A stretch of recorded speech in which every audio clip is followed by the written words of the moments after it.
오늘 저는 여러분들과 함께 회개의 세례를 전파하라는 제목으로 은혜의 말씀을 나누겠습니다. 기도하겠습니다. 오늘도 말씀을 선포할 때 성령이 내려오셔서 말씀을 조명하셔서 7가지의 역사를 이루어 주옵소서. 모든 것을 가르쳐 주시고 모든 것을 생각나게 하시고 예수를 증거하게 하시고 모든 진리 가운데로 인도하시고 장래일을 말씀하여 주시고 예수의 영광을 나타내시고 또 성령께서 오셔서 죄와 의와 심판에 대하여 우리 안에 있는 세상 구조를 책망하여 주시옵소서. 성령께서 불러 시키는 일을 위하여 바나바와 사울을 따로 세웠듯이 오늘 우리에게 직접 말씀하여 주옵소서. 귀신과 우상이 쫓겨나게 하옵시고 하나님의 나라가 임하옵시며 믿음으로 행하게 하옵소서. 예수 그리스도 이름으로 기도하옵나이다. 아멘.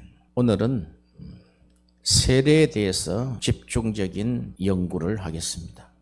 이스라엘 백성들이 바벨론 포로로 들어가서 본국으로 그 포로가 다시 돌아오기까지는 70년이 차야 한댔습니다. 10년을 포로로 있을 만한 범죄를 저질렀다는 거죠. 애굽 시절에는 430년이었습니다. 그런데 그렇게 본국으로 돌아올 때 이사야를 통해서 메시지를 주셨어요. 지금 너희의 복역의 때가 끝났다는 거예요. 에스겔에게는 너희가 열국 가운데 더럽힘을 입은 이름 곧 하나님의 이름이 더럽혀졌다는 거예요. 그리하여 내가 직접 그들의 목전에서 너희로 인하여 나의 거룩함을 나타내게 하신다는 거예요. 그리고 이제 그 거룩함이 나타내지면 이스라엘 사람들을 열국 중에서 취하여 이제 모아서 데리고 고토로 돌아갑니다. 고향 땅으로 돌아갑니다. 그럴 때 세례를 말씀하셨어요. 이것은 하나님의 약속인 줄로 믿으시기 바랍니다. 맑은 물로 너희를 뿌려서 너희로 정결케 하겠다는 거예요. 그리하여 너희의 모든 더러운 것에서와 모든 우상을 섬김에서 너희를 정결케 하시며 이렇게 에스겔서 36장 24절부터 27절까지 이렇게 약속을 주셨단 말이에요. 그러니까 물세례를 해서 너희 죄를 정결케 하겠다. 그리고 너희가 우상을 섬기는 것에서 정결케 하겠다. 그 두 번째, 또 그렇게 물세례를 준 다음에 새 영을 너희 속에 두고 새 마음을 너희에게 주어서 너희 육신의 굳은 마음을 제하고 부드러운 마음을 줄 것이다. 그리고 또 내 신을 너희 속에 두어 너희로 내 율례를 행하게 하리니 너희가 내 규례를 지켜 행할 것이다. 이렇게 바벨론 포로에서 70년이 참에 이스라엘 백성들이 고향으로 돌아올 때 하나님이 두 가지를 하시겠다는 거예요. 첫 번째는 물세례를 하시겠다는 거예요. 그래서 예수님 전에 세례 요한이 물세례자로 나타났다는 것입니다. 할렐루야. 그래서 요한을 세례 요한이라고 이름을 그에 딱 붙여버렸어요. 성경이. 그러니까 가장 하나님의 뜻은 이스라엘 백성들이 물세례 받는 거예요. 그들을 하나님이 정결케 하겠다는 거예요. 하나님의 이름을 더럽히고 우상을 섬기고 하는 것에서 정결케 할 것이다. 그래서 물세례를 하나님이 약속하신 거예요. 두 번째는 성령 세례를 약속하신 거예요. 그 물세례 받은 위에 하나님이 내 신을 너희 마음속에 붓겠다. 하나님이 새 영을 주시겠다.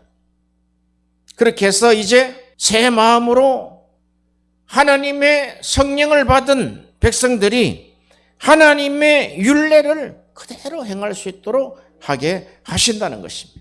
죄인을 구원하시는 것이 하나님의 의입니다. 이스라엘은 율법을 지킴으로 그 율법의 의로 구원을 이루려고 했습니다. 성경은 이렇게 이야기합니다. 오늘 본문에 복음에는 하나님의 의가 나타난다는 거예요. 그리고 로마서 3장 21절 22절에 이제는 율법 외에 하나님의 한 의가 나타났으니 율법과 선지자들에게 증거를 받은 것이라. 곧 예수 그리스도를 믿음으로 말미암아 모든 믿는 자에게 미치는 하나님의 의는 차별이 없느니라. 하나님의 의는 죄인을 구원하는 것입니다. 그래서 하나님이 이스라엘 백성에게 거룩한 율법을 줬단 말이죠. 그런데 율법은 우리가 로마서 7장에 보면 죄를 깨닫게 할 뿐이라는 것이죠. 율법을 온전히 지킨 자는 아무도 없다는 거예요. 모든 사람이 죄를 범하였음에 하나님의 영광에 이를 자가 없다는 것입니다.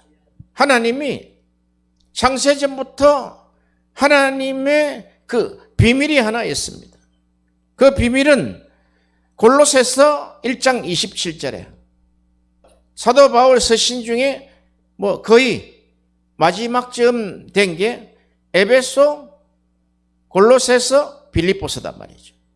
골로새서 1장 27절에 하나님이 그들로 하여금 이 비밀의 영광을 이방인 가운데 어떻게 풍성한 것을 알게 하려 하심이라. 이 비밀은 너희 안에 계신 그리스도니 곧 영광의 소망이라. 하나님이 작정하시고 뜻을 세우신 것이 메시아는 그리스도라 그러죠. 구원자입니다. 하나님 자신이죠. 이 구원자는 메시아를 우리 안에 함께 하시기를 원한다는 거예요. 이게 하나님의 작정입니다. 어떻게 이 메시아를, 그리스도를 이 죄인들과 함께 할 것인가. 그리고 이 비밀이 십자가를 통해서 이루어졌는데 너희 안에 계신 그리스도라는 거예요. 그것이 우리에게 가장 영광된 소망이라는 거예요. 갈라디아서 1장 16절에도 그 아들을 이방에 전파하기 위하여 그를 내 속에서 나타내시기를 기뻐하실 때에, 이렇게 내 안에 계신 그리스도는 내 속에서 나타내시기를 기뻐한다는 거예요. 우리 안에 계신 그리스도가 우리를 통해서 당신의 일을 하신다는 거예요. 그런데 그렇게 나타내기를 기뻐하시는데 바울이 이 지점을 포착했다는 거예요. 예수님이 말씀하신 많은 말씀 중에 어떻게 우리와 함께 할 것인가에 대해서 바울은 곰곰이 생각했을 거란 말이죠. 예수님이 마지막 마태복음 28장 18절 이후에 너희는 가서 모든 족속에게 제자를 삼아 아버지와 아들과 성령의 이름으로 세례를 주라 그랬어요. 이제 세례 개념이 지금 바뀝니다. 세례를 주고 아버지께서 너희에게 분부한 모든 것을 가르쳐 지키게 하라. 내가 세상 끝날까지 너희와 항상 함께 있을 것이다. 그러니까 항상 함께 있을 것이라는 것이 어떻게 우리 안에 이루어지느냐 이거죠. 우리가. 그래서 누가복음 3장 3절에 세례 요한의 핵심 메시지입니다. 세례 요한은 요단강 부근 각처에서 와서 죄 사함을 얻게 하는 회개의 세례를 전파했다는 거예요. 이스라엘의 모든 사람들이 와서 죄 사함을 얻게 하는 회개의 세례를 전파했다는 거예요. 지난주에 전파에 대해서 우리가 말씀드렸죠. 선언입니다. 요한이 모든 사람에게 대답하여 이르되 나는 물로 너희에게 세례를 베풀거니와 나보다 능력이 많으신 이가 오시나니 나는 그의 신발끈을 풀기도 감당치 못하겠노라. 그는 성령과 불로 너희에게 세례를 베풀 것이다. 이렇게 에스겔서 36장에 있는 24절에서 27절 말씀을 세례 요한은 약속으로 가지고 있단 말이에요. 이스라엘에게 물 세례를 베풀면 이제 능력이 많으신 그리스도께서 오셔서 성령과 불로서 너희를 세례를 베풀 것이다. 그러면 세례란 무엇입니까? 예수님이 이 땅을 떠나시기 전에, 성천하시기 전에 누가복음 24장 46절에 그리스도가 고난을 받고 제3일에 죽은 자 가운데서 살아날 것과 그의 이름으로 죄 사함을 받게 하는 회개가 예루살렘으로부터 시작하여 모든 족속에게 전파될 것이 성경에 기록이 되었다. 그러므로 너희는 이 모든 일의 증인이라. 볼지어다 내가 아버지의 약속하신 것을 너희에게 보내리. 너희는 위로부터 능력으로 입혀질 때까지 이 성에 머물라 하시니라. 아멘. 이렇게 이스라엘이 물로 모든 죄를 씻김받고 정결케 된 다음에 성령과 불로 세례를 받는다는 거예요. 그럼 도대체 이 세례가 무엇이냐, 이 세례가. 세례는 말 그대로 하면은 밥티스마, 물에 잠기다 그런 뜻입니다. 침례교에서는 침례라 그러죠. 그래서 이 세례는 물에 잠기다, 침수되다 이런 뜻을 가지고 있단 말이에요. 홍수가 나면 물에 다 잠기잖아요. 물에 잠기면 어떻게 됩니까? 다 죽어버리죠. 다 쓸려 내려가 버린단 말이에요. 세례가 이런 것이다는 거예요. 그러니까 회개의 세례를 전파한 세례 요한의 회개의 세례가 너희가 에스겔 선지자가 약속하신 약속대로 하나님이 너희에게 세례를 베풀 것이다. 이 세례는 사람으로부터 온 것이 아니라 하늘로부터 온 것이라는 거예요. 이렇게 이야기했단 말이에요. 당연히 세례는 하늘로부터 온 것을 알죠. 왜? 약속을 믿고 있기 때문에. 세례가 이루어지면은 일단 죄의 사함을 받는다. 이걸 사도 바울이 세례에 대해서 딱 캐치를 했단 말이에요. 로마서 6장에. 우리가 세례를 받는 것은, 그러니까 물세례 받고 성령과 불로 세례를 받죠. 그러니까 물세례 받으면 물에 침수되죠. 성령으로 세례 받으면 완전히 성령에 잠기지요. 불세례는 완전히 불덩어리가 된다 이 말이에요. 이렇게 사도 바울은 세례의 의미를 이 회개의 세례와 성령과 불세례를 그리스도와의 연합으로 해석을 했다는 거예요.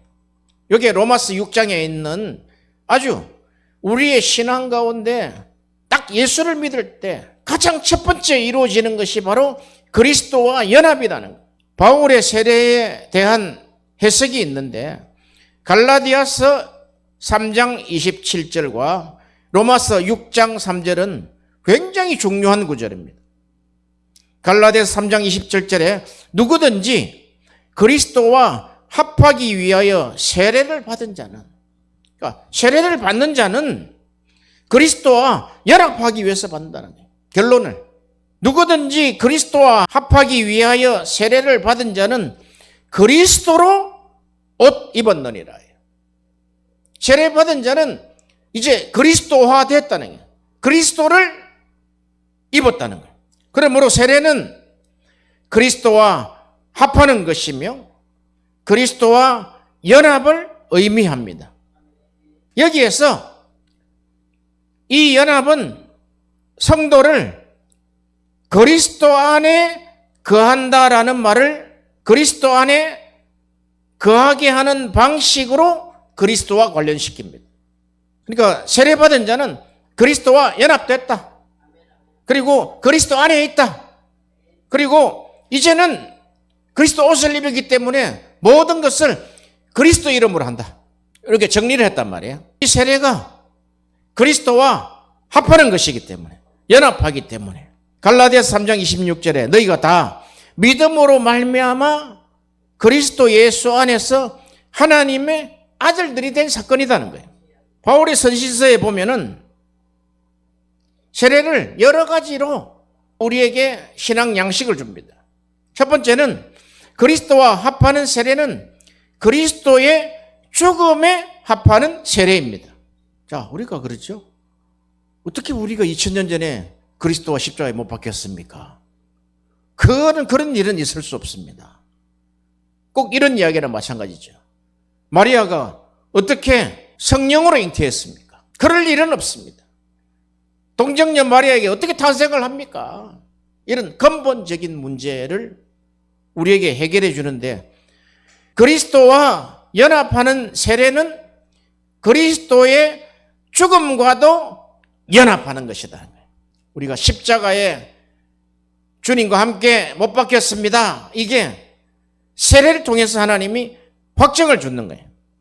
로마서 6장 3절에 무릇 그리스도 예수와 합하여 세례를 받은 우리는 그의 죽으심과 합하여 세례를 받은 줄을 알지 못하느냐. 정리됐죠, 이제? 십자가의 연합. 그 십자가의 죽으심과 연합하는 장면입니다.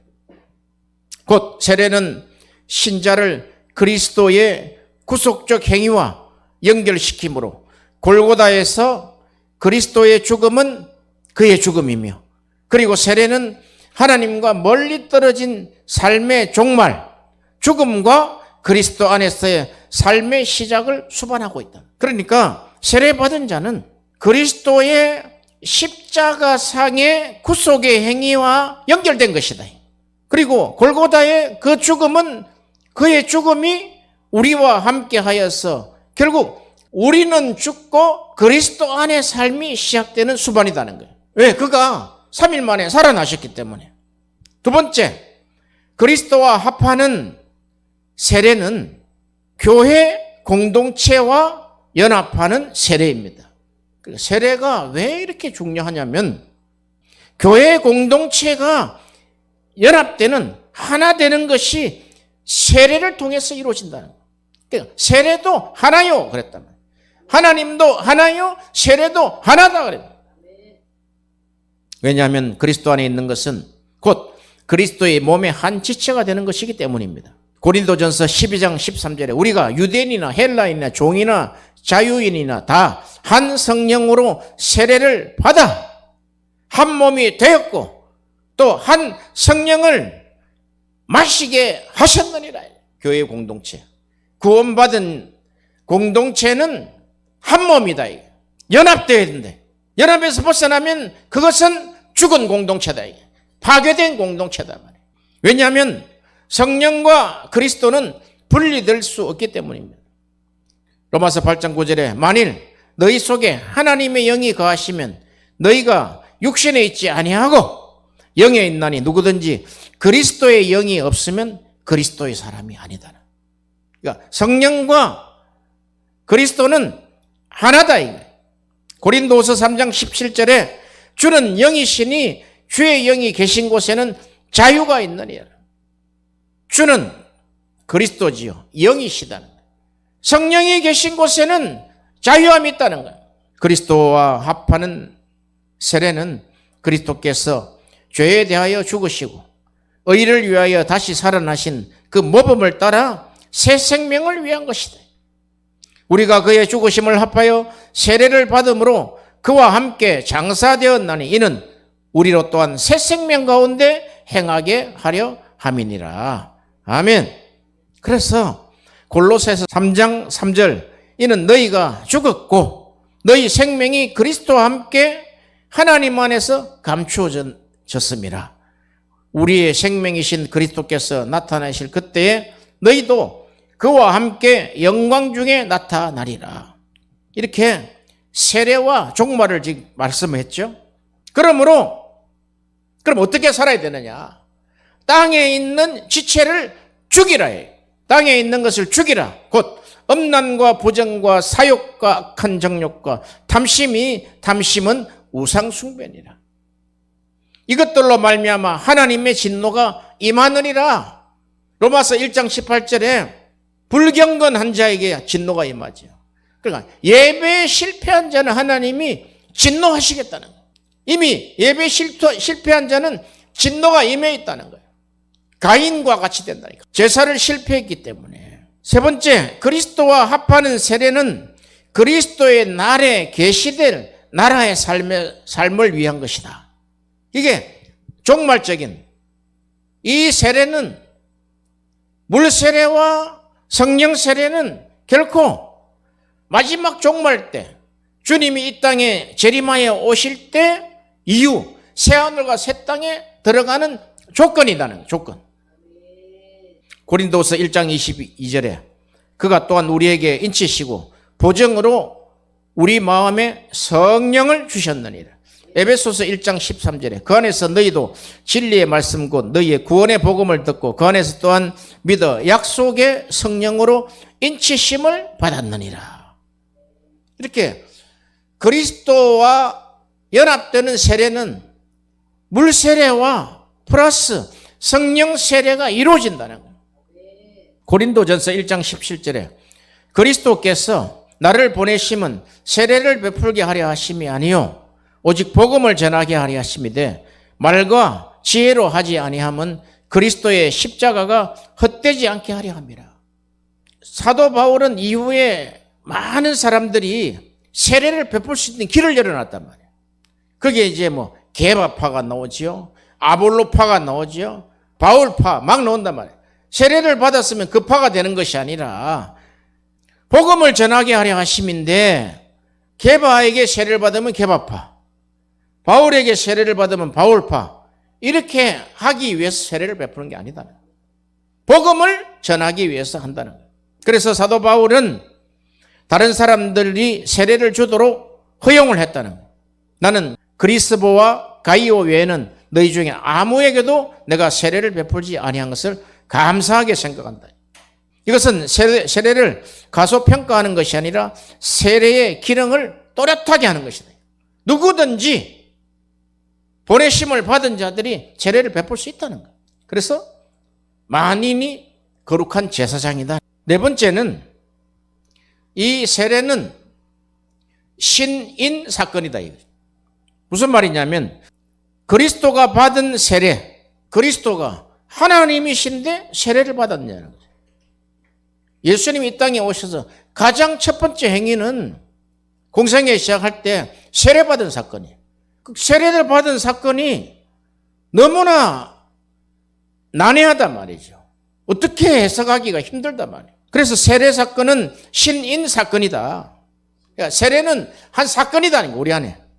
그리스도가 받은 세례는 그리스도께서 자신의 구속적 행동 가운데 인간을 위하여 역사하시고 이 행동들을 의해 주시는 모든 것이 사도들의 기록에는 세례와 결합되고 있는 것입니다. 그러므로 그리스도의 죽으심과 부활해서의 그리스도와의 연합과 죄의 용서와 죄의 씻음과 성령을 주심과 그리스도의 시체에 참여함과 성령으로 인하여 새로워짐과 하나님의 나라에 대한 약속이 포함되어 있다. 그래서 세례가 그렇게 중요한 거단 말이에요. 사도행전 2장 38절에 베드로가 이르되 너희가 회개하여 각각 예수 그리스도의 이름으로 세례를 받고 죄 사함을 받아라. 그리하면 성령의 선물을 받으리니. 이렇게 초대교회 메시지는 간결하단 말이에요. 세례 받아라.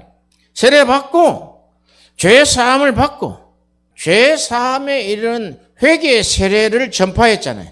그러니까 너희가 각각 회개하여 예수 그리스도의 이름으로 세례를 받고 죄 사함을 받으라는 거예요. 그러면 성령을 선물로 주신다는 거예요. 할렐루야. 디도서 3장 5절에 우리를 구원하시되 우리가 행한 바 의로운 행위로 말미암지 아니하고 오직 그의 긍휼하심을 따라 중생의 씻음과 성령의 새롭게 하심으로 하셨나니. 이렇게 세례는 세례를 통해서 중생, 거듭남을 주신다는 거예요. 새로 태어나게 하신다는 거예요. 요한복음 3장 5절에 예수께서 대답하시되 진실로 진실로 내게 이르노니 사람이 물과 성령으로 나지 아니하면, 여기 물과 성령이 딱 나왔죠? 이게 물세례, 성령세례다. 달리 해석하면 안 돼, 성경은. 그대로 가져오면 돼요. 물과 성령으로 나지 아니하면 하나님 나라에 들어갈 수 없느니라. 새하늘과 새 땅에 못 들어간다는. 이렇게 이 세례는 우리에게 시작부터 끝까지 하나님의 약속을 담고 있습니다. 세례를 받는 순간부터 마지막 하나님 나라에 들어갈 때까지 약속을 담고 있는 이 세례는 하나님의 의를 나타내기 위한 것이라는 거예요. 우리가 그리스도의 세례받는 장면을 우리가 잠깐 보겠습니다. 마태복음 3장 13절에서 17절에 이때에 예수께서 갈릴리로서 요단강에 이르러 요한에게 세례를 받으러 하신대 요한이 말려 가로되 내가 당신에게 세례를 받아야 할 터인데 당신이 내게 오시나이까. 예수께서 대답하시되 가라사대 이제 허락하라. 우리가 이와 같이 하여 모든 의를 이루는 것이 합당하니라. 이렇게 말씀하셨단 말이에요. 세례 요한이 이렇게 했어요. 예수께서 오시는 것을 보고 뭐라 그랬냐면 세상 죄를 짊어지고 가는 하나님의 어린 양이다. 세례 요한이 그렇게 선언을 했단 말이에요. 그 자가 세례받는 데 와서 나를 세례하라는 거예요. 아니 이분은 나중에 성령으로 나를 세례하셔야 될 분인데 왜 나에게 물 세례를 하라 하십니까? 오히려 내가 당신에게 세례를 받아야 되는데 그랬더니 예수께서 허락하라. 우리가 이와 같이 하여 모든 의를 이루는 것이 합당하니라. 예수님이 이때 세례를 받으신 것은 장차 그리스도께서 오시면 많은 사람들을 의롭게 하는 구원을 베풀어 주실 것이라는 예언을 성취하기 위해서 친히 세례를 받으셨다는 거예요. 하나님의 의는 죄인을 구원하시는 그랬죠? 너무 간단하단 말이죠. 이게 성경을 자꾸 파고 들어가니까 딱 간단 요약이 된다. 하나님의 의는 죄인을 구원하는 것이다. 죄인을 구원한 것은 의롭게 되는 것이다. 어렵게. 죄를 구원한 것보다 이제 사면을 했죠. 죄를 사면했는데 하나 더 나아가서 이제부터는 너는 법적으로 의롭게 됐다는 거예요. 그게 하나님의 의다 말이죠. 죄인을 구원하시는 것 1번. 두 번째, 구원하신 자를 영원토록 의롭게 하시는 거. 그래서 새하늘과 새 땅에 딱 데리고 들어간단 말이에요. 예수께서 세례 요한에게 세례를 받으신 사건은 하나님의 나라의 주인이시고 구원의 메시아이신 예수님께서 역사적인 무대에 공식적으로 등장한 것을 보여준다. 세례 요한은 바로 그가 구원의 메시아라는 것을 인지하고 있습니다. 보라, 세상 죄를 지고 가는 하나님의 어린 양이라고 말했습니다. 예수님이 세상 죄를 지고 가는 구원의 메시아있음을 분명히 증거하였던 것입니다. 그런데 놀랍게도 예수님이 세례 요한을 처음에 만난 그때 그에게 세례를 베풀어 달라고 요청하신 것입니다. 이런 요청을 듣고 그는 내가 당신에게 세례를 받아야 할 터인데 당신이 내게로 오시나이까? 라고 응답하게 되었습니다. 아마도 구원의 메시아이신 예수님께서 그에게 친히 세례를 요청하시는 것을 전혀 이해할 수 없었기에 그는 엄청난 충격을 받았을 것이다. 세례 요한은 지금 도대체 어떻게 되는지 모른다. 감히 내가 메시아를 세례를 하다니. 그런데 그 안에 이 세례는 모든 의를 이루게 하심이라는 거예요. 구원의 시작부터 끝까지 하나님의 의를 이루는, 죄인을 구원하시는 시작부터 끝까지 모든 의를 이루는 것이므로 합당하다. 아멘. 이 세례는 하나님의 말씀의 뜻에 순종하신 것입니다. 죄가 없으신 예수님께서 죄인들이 받아야 하는 세례를 받으신 것은 하나님의 뜻에 순종하시고 그가 요구하시는 의를 만족시키기 위한 것이 목적이라고 할 수 있습니다. 예수님이 세례 요한을 통해서 세례를 받아서 하나님의 나라의 공동체에 공식적으로 들어왔단 말이죠. 우리도 세례 받죠? 지금 2000년이 지났어요. 세례를 받으면 하나님 나라에 공식적으로 들어가죠? 그리스도이신 예수와 우리가 세례를 통해서 하나가 된다는 거예요. 기가 막힌 사건 아닙니까 이게? 풀어지질 않았어요. 죄인과 동일하신 예수님이 빌립보서 2장 5절에서 11절 말씀처럼 비우시고 낮추어지는 이 지금 그 성육신에 나타나는 부분이 있잖아요. 제2 하나님이 인간이 되셔가지고 그것도 비우시고 낮추시고 죽기까지 하는 이 주님의 겸손하심. 예수님은 죄가 없으시지만 죄인처럼 세례를 받으심으로 자신을 죄인과 동일시하셨고 죄가 되셨다는 죄가 되신 구주 예수, 그 죄를 전가받았다. 어떻게 우리가 이런 예수 그리스도의 세례를 우리가 어떻게 알 수가 있겠어요? 본인 입으로 이야기하셨단 말이에요. 모든 의를 이루기에 합당한 이름으로 너가 허락하라 명령을 내렸다. 예수님께서 세례를 받으심으로 장차 그와 연합한 사람들을 구원에 이르게 하실 것이다. 아멘. 그래서 로마서 6장이 우리 그리스도인들의 시작과 끝을 다 보여준다. 우리가 그의 죽으심에 연합되고 그의 부활에 연합되는, 그럼 어떻게 하라고? 우리는 이 세상 사람이 아니단 말이에요. 그것이 그 예수 그리스도가, 너희 안에 계신 그리스도가 영광의 소망이요 하나님의 비밀이었다는 거예요. 이 세례받은 예수께서 너희와 영원토록 합하기 위해서, 할렐루야, 예수께서 죄가 없으신 분으로 세례를 받으심으로 인간의 죄를 대신 짊어지시고, 이사야 53장에 나오죠. 하나님의 의를 이루시겠다는 순종을 나타내신다. 어거스틴은 그리스도께서 세례를 받을 필요가 없으셨지만 세례 자체의 권위를 부여하시고 우리에게 그 구원의 길을 보여주시기 위해서 받으셨다는 거예요. 종교개혁자 마르틴 루터는 그리스도께서 요단강에서 우리 죄를 지시고 들어가셨고, 그러니까 이 종교개혁자의 입에 나오는 이야기 들어보세요. 우리 죄를 짊어지시고 요단강에 들어가셨다는 거예요. 그리고 우리 의를 가지고 나오셨다. 이것이 세례의 참된 의미다. 세례를 빼고 무슨 이야기를 할 수 있겠어요? 칼빈은 그리스도께서 모든 의를 성취하시기 위해 세례를 받으셨고 이는 율법의 모든 요구를 만족시키는 것이었다. 아니, 이 해석들이 어떻게 이렇게 나오냐 말이죠. 이렇게 그리스도이신 예수께서 신이 요단강에 오셔서 요한에게 세례를 받으신 이 세례와 죄인과 동일시해야 된다 말이에요. 원래 죄인이 죄를 씻는 것이 세례단 말이죠. 그 자리에 오셔서 요단강 물에 잠기시고 나올 때 의를 가지고 나오셨다는 거예요. 할렐루야. 그러므로 누구든지 그리스도와 연합하기 위해서 세례를 받은 자는 그리스도로 옷 입었느니라. 우리는 그리스도를 덮어쓰고 있단 말이에요. 세상 사람들은 마귀를 옷 입고 있다. 마귀가 이 조종을 다 한단 말이에요. 이제 우리는 그리스도가 우리를 조종한단 말이에요. 그러니까 우리가 그리스도 안에, 그리스도의 이름으로 바울 신학에 가장 많이 쓰는 게 그리스도 예수 안에서 이러죠.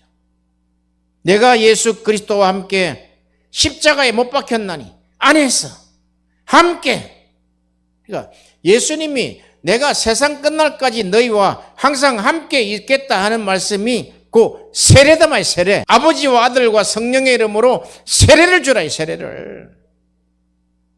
세례를 주면 세상 끝날까지 하나님의 나라 새하늘과 새 땅에 들어갈 때까지 함께 하겠다. 그러니 예수께서 마지막 죽으시고 3일 만에 부활하시고 성천하시기 전에 너희가 죄 사함을 얻게 하는 회개의 세례를 전파하라는 거예요. 전파하라. 예수 그리스도로 옷 입고 있는 자가 하나님 뭘 안 하시겠냐. 어떤 걸 안 하시겠냐는 거예요.